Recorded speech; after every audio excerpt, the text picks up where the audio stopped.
La reforma de la Ley del Ingreso Aragonés de Inserción perjudica especialmente, entre otras cuestiones, a los menores de 25 años de la población inmigrante. Así lo ha detallado Cáritas Aragón, quien ha elaborado una serie de propuestas sugeridas a esta reforma. Estos recortes están afectando a la población que mayor índice de pobreza presentan en estos momentos, los menores de 25 años y los extranjeros extracomunitarios.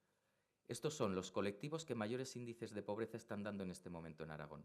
Y sin embargo, son los que parte de ellos van a quedar fuera por no poder acceder a la prestación. Cáritas Aragón considera que se está retrocediendo en el desarrollo de los servicios sociales. Los que gobiernan y los políticos son los primeros responsables de todos los ciudadanos, también de los ciudadanos pobres. Los ciudadanos pobres son sujetos de derechos y de deberes, pero son ciudadanos. No pueden perder, junto con la pobreza, no pueden perder la dignidad.